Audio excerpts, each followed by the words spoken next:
Dahil po sa malabis na pagmamahal sa inyo, Senator Risa, ng inyong mga taga-suporta, imbis po na makipagtalamitam sa atin ng punto por punto, issue sa issue, ano po ginawa nila? Ang ginawa po nila ay kinuyog ang social media ng inyong lingkod. Okay lang po yun, ako yun ng aking may bahay, ng aking mga anak. Pero ang totoo po nun, kung bakit po alam kong hindi nyo ito magugustuhan, sapagkat mas matitindi po yung ginawa nila sa aking anak na si Zoe. Marami naman siguro sa inyo ang nakakabatid na si Zoe po ay dumaan sa matinding pagsubok ng karamdaman. Nagkaroon po siya ng sakit, nagkaroon po siya ng cancer, ng leukemia. Subalit sa awa at tulong ng Panginoon Diyos, siya po ay himalang gumaling. At ngayon po ay mag-3 taon na po siya na cancer-free. Gayon pa man, kahit po siya ay cancer-free na, alagang-alaga po namin tong batang ito, pati ng kanyang nakababatang kapatid, sumusuporta po sa kanyang ate, sapagkat yung pong trauma ng pagkakaroon ng cancer ay hindi po madaling matanggal sa isip ng isang bata. Isip-isipin po nyo nung siya ay unang nagkasakit, siya ay 11 years old pa lamang. Hanggang sa siya po'y nakipagbaka sa sakit na ito sa loob ng 3 taon. Alam niyo po kung anong pinagsasasabi ng mga nagpunta sa social media ni Zoe? Mamatay ka na sana. Bumalik sana yung cancer mo. You deserve to die. Yan po ba ang uri ng mga tao na sumusuporta po sa inyo, Madam Senator? Ganyan po ba ang mga tao na ipinaglalaban po ninyo? Alam ko, nasaktan kayo dahil sa nasa pedestal si Senator Risa Ontiveros. Pero para po mag-resort kayo sa ganitong uri ng mga taktika, si Congressman Chel Diokno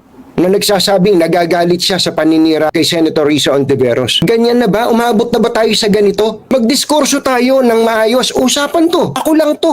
Si Anthony Taberna lang ako. Ba't ganyan kayo? Nagwawala kayo? Nagpapanik ba kayo? Bakit hindi nyo sagutin? Yung sinasabi nyo, fake news katunying. O tatanong ko sa inyo, anong fake news? Di magsagutan tayo ng mga maginoo bilang mga mamamayan.